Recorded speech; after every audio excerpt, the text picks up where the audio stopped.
Eh bien, ça y est, les amis, une nouvelle semaine qui s'est terminée avec, encore une fois, beaucoup d'actualités sur la chaîne. Et bien évidemment, c'est notre rendez-vous désormais habituel. Nous faisons une petite foire aux questions du dimanche afin de répondre à vos interrogations que vous pouvez retrouver notamment sur mes stories Instagram. Donc, n'hésitez pas, si vous avez eh bien, des questions que vous souhaitez me poser, eh bien, je serai très heureux de pouvoir y répondre. Et donc, aujourd'hui, eh bien, nous allons bien évidemment rapidement passer l'actualité qui a eu lieu il y a quelques jours sur la chaîne, avec notamment eh bien, mon essai de la Street Fighter V2S que vous m'avez demandé, vous avez été très nombreux à la réclamer celle-là. Il y a également eu eh bien, une baisse de prix très importante chez MV Agustin, jusqu'à 5000 €, c'est quand même pas rien, donc je vous invite à aller regarder un petit peu de ce côté-là. Et finalement, l'abandon, la disparition de la Yamaha MT-10, une machine légendaire qui sort du catalogue du constructeur au diapason, ce qui va représenter eh bien, un trou énorme puisque désormais le moteur CP4 s'éclipse totalement, laissant place au CP3 comme le plus puissant du constructeur japonais, gageant que la situation ne durera pas si longtemps et que l'ECMA 2025 nous apportera eh bien, quelques éclaircissements à ce sujet. Nous allons passer tout de suite à la toute première question qui nous vient de la part de NWS10, désolé si j'ai écorché un petit peu ton nom, et qui est très intéressante.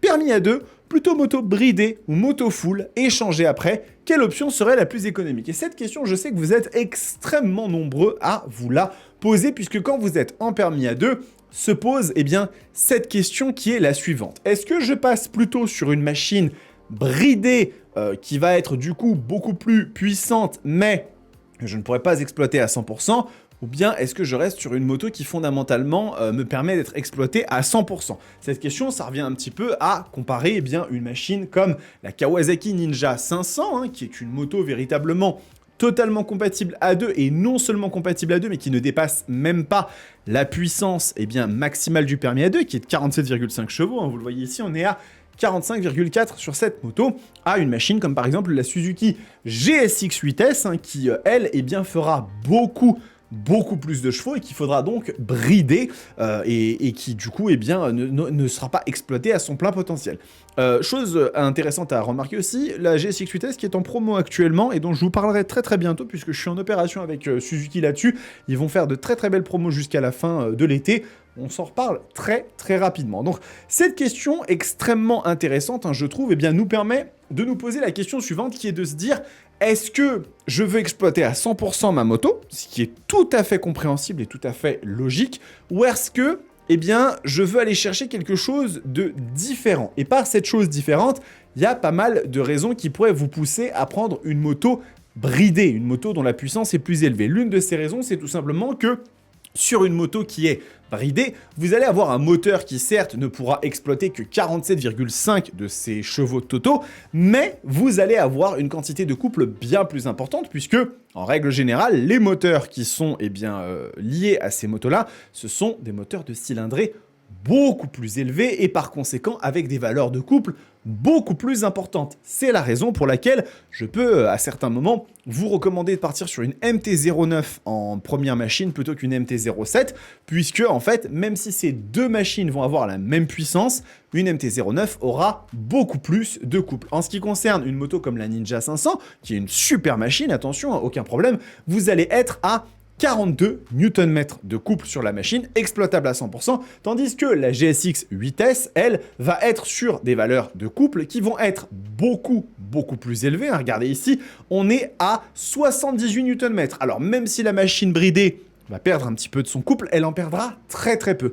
Une autre raison qui peut vous pousser également à vouloir partir sur une machine bridée, c'est la partie cycle. Quand bien même on voit des machines de 400-500 cc extrêmement bien dotées sur la suspension, le freinage et même la technologie au global, en règle générale, les machines bridées qui vont pouvoir derrière aller se balader dans le monde du permis A libre sont des machines qui ont souvent des pièces beaucoup plus qualitatives. Et dans ce cas de figure, eh bien, en ce qui concerne la GSX 8S, c'est définitivement plié, vous avez de la fourche inversée, vous avez du double étrier radial, et c'est un des exemples parmi tant d'autres qui peuvent venir compléter. Et pareil, en ce qui concerne la dotation électronique de la machine, eh bien souvent on va retrouver beaucoup plus d'assistance, de l'anti-wheeling, des quick shifters, même des fois des régulateurs de vitesse, comme ça peut être le cas sur une CF Moto 800 NK. Donc, bien évidemment que la solution la plus économique, on va dire, c'est de prendre une machine que vous pouvez garder le plus longtemps possible. Moins vous allez avoir à dépenser de sous une fois que vous aurez passé votre passerelle, mieux ce sera. Le problème, c'est que prendre une machine bridée n'est pas forcément un bon calcul à ce niveau-là, puisqu'il y a beaucoup de motards qui vont vouloir partir sur une machine différente une fois qu'ils auront passé leur passerelle, parce qu'ils ont eu pendant 2 ans la même moto, et par conséquent, ils vont vouloir quelque chose de différent. Donc, moi, ce que je peux vous recommander, c'est pas forcément de chercher à vous dire quelle va être la moto qui va être la moto que je vais garder le plus longtemps, parce qu'en règle générale, on change, mais plutôt de vous mettre en accord avec votre budget, ça c'est une chose qui est importante, bien évidemment, mais aussi la philosophie comme vous voulez exploiter votre machine. Je peux comprendre qu'on souhaite plutôt partir sur une moto débridée sur laquelle on peut vraiment aller jusqu'au fond du rupteur et exploiter tout le moteur. Mais dans ce cas-là, on sacrifie potentiellement le couple, donc l'accélération immédiate, et aussi un petit peu la partie cycle et les équipements. Moi, personnellement, ma recommandation, c'est plutôt de partir sur une machine bridée parce que vous pouvez déjà commencer à ressentir ce que donne une moto qui a vraiment une quantité de couple supérieure. Et après, une fois que vous la débriderez, si vous souhaitez la garder, vous aurez quand même déjà un peu cet aperçu et ça va se faire sur les tours de ressentir en fait la puissance de la moto.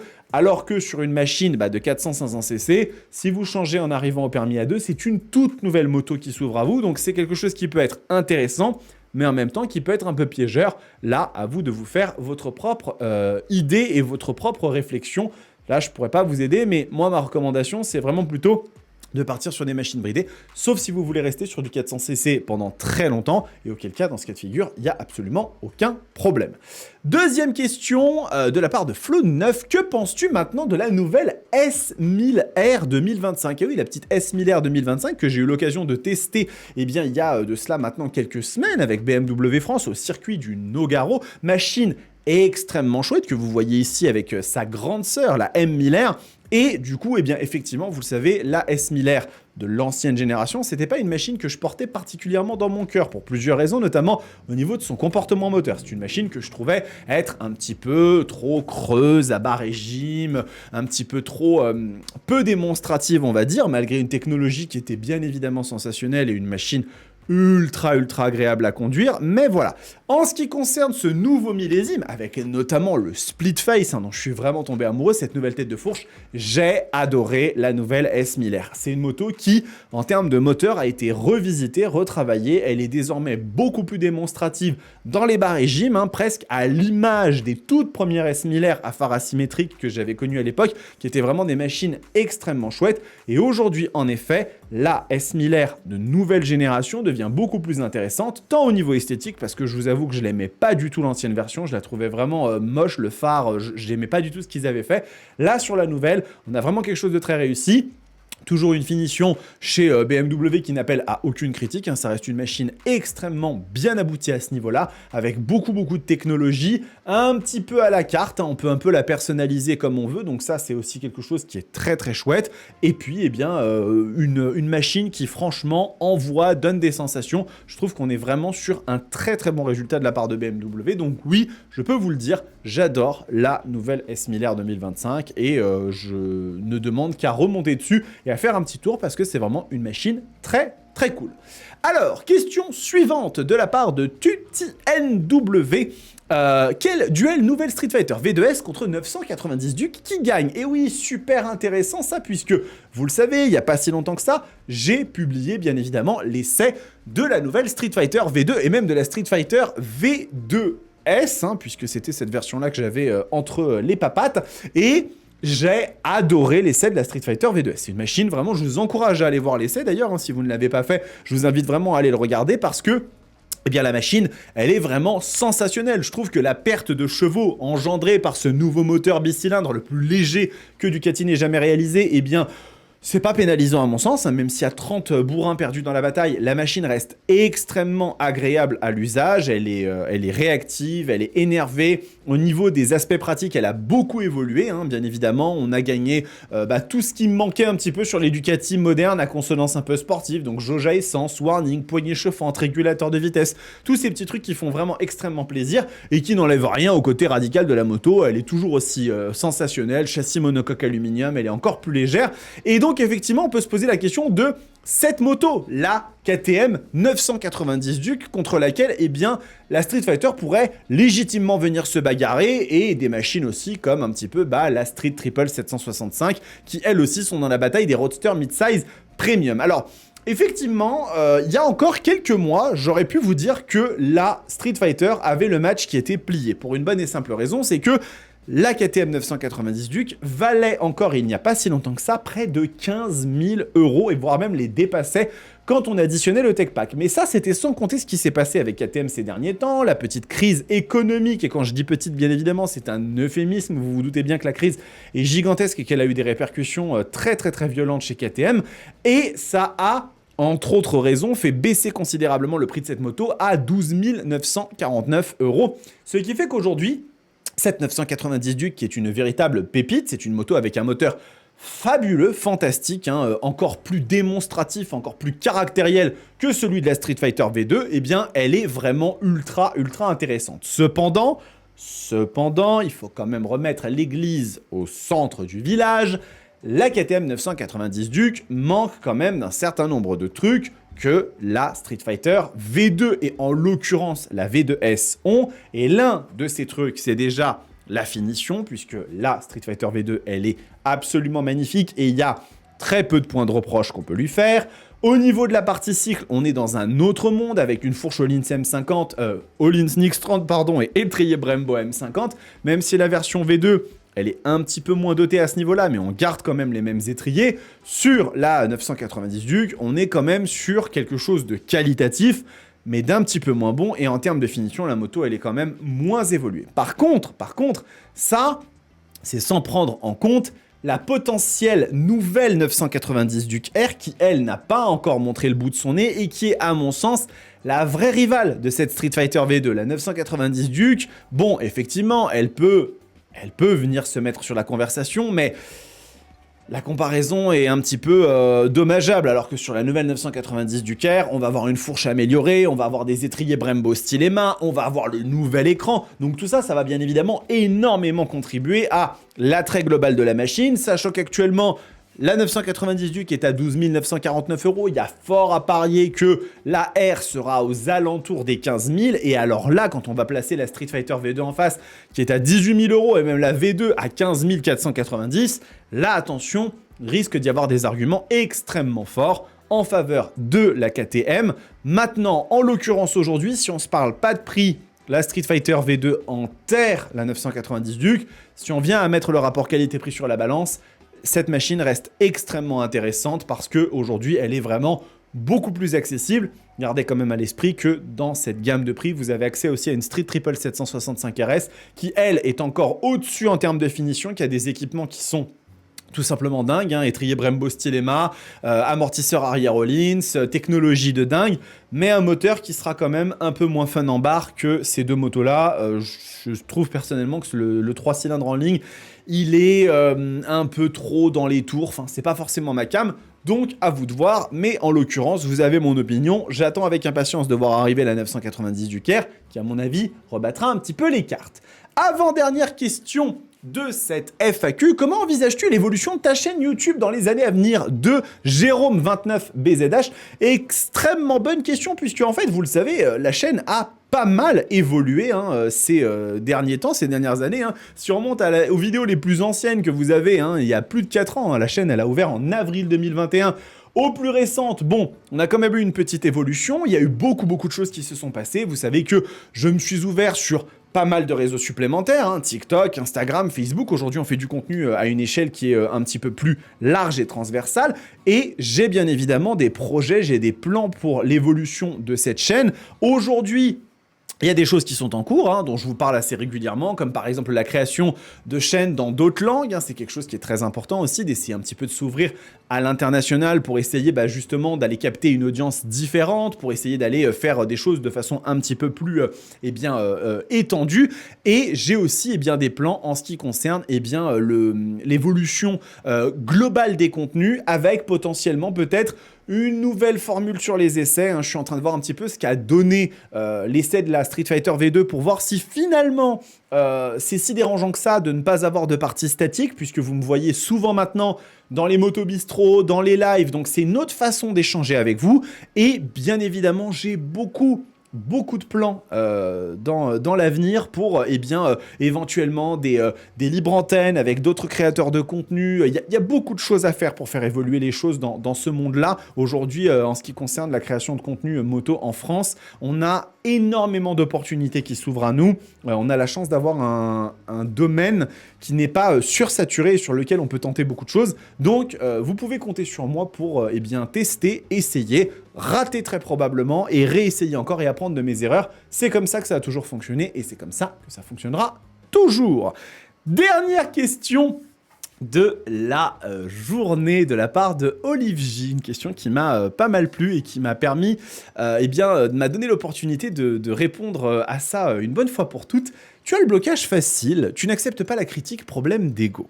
Ah, alors ça c'est une très très bonne question puisque vous regardez peut-être cette vidéo et vous vous êtes peut-être rendu compte qu'à un moment donné, lorsque vous avez posté un commentaire, vous vous êtes retrouvé bloqué d'une façon ou d'une autre. Vous avez pu vous rendre compte que vous étiez bloqué sur la chaîne YouTube, qui est effectivement la plateforme sur laquelle j'ai plus facilement tendance à faire des blocages. Non pas que je ne regarde pas les commentaires sur les autres réseaux, mais c'est quelque chose d'un petit peu plus fréquent parce que les vidéos YouTube, quand on gère tout ce qui est analytics, quand on est sur notre gestion de vidéos, on voit un peu plus souvent les commentaires. Et en fait, ce qu'il faut comprendre, pour celles et ceux d'entre vous qui auraient peut-être été bloqués, c'est que aujourd'hui, lorsque moi je crée des vidéos, lorsque je crée des contenus, par rapport à il y a quelques années, j'ai maintenant plusieurs dizaines, centaines de messages par semaine qui s'affichent, de commentaires.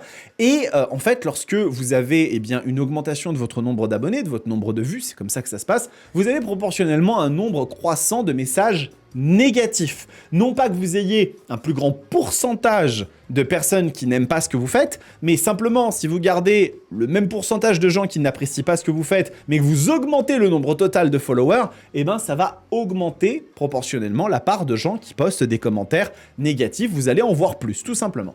Et arrivé à un moment donné, lorsque vous êtes créateur de contenu, vous essayez de vous protéger d'une façon ou d'une autre un petit peu de la négativité. Et quand vous avez des personnes qui vous écrivent des commentaires qui sont des commentaires très souvent pas constructifs, qui utilisent des termes qui sont la plupart du temps assez maladroits et assez bourrus, pour être gentil, pour pas dire grossier. Non, je ne vais pas tergiverser avec vous, je ne vais pas discuter avec vous, vous serez bloqué, séance tenante. Si vous voulez poster quelque chose que vous n'êtes pas forcément d'accord avec ce que je dis, mais que vous le faites d'une façon qui est diplomate, d'une façon qui est raisonnée, d'une façon qui est juste, j'ai envie de dire, mature et adulte, ce que, a priori, nous sommes tous censés être, il n'y a absolument aucune raison que je vous bloque. Et la plupart du temps, je vous répondrai même parce que les critiques aident à avancer. Par contre, effectivement, lorsque on m'envoie des messages qui sont des messages qui ne sont destinés qu'à une seule chose, c'est expurger un peu de venin et se décharger un petit peu d'une colère de la journée sur le créateur de contenu parce que c'est via internet et que c'est bien facile d'écrire des messages cachés derrière un ordinateur. On est tous beaucoup plus braves derrière son clavier qu'en réalité. Non, vous n'obtiendrez pas de moi de la clémence, de la gentillesse tout simplement. Non, je vous bloquerai aussi sec puisque ça peut paraître un petit peu surprenant ce que je vais vous dire, mais quand vous êtes sur la page d'un créateur, que ce soit sur YouTube, sur Instagram ou quoi que ce soit, vous n'êtes pas en démocratie. Vous pouvez penser que vous êtes en démocratie parce qu'on a tous été habitués avec Internet à l'accès facile aux informations, etc. Tout semble très immédiat, très gratuit, mais non. Vous êtes sur l'environnement, la zone, on va dire, un petit peu, d'un créateur.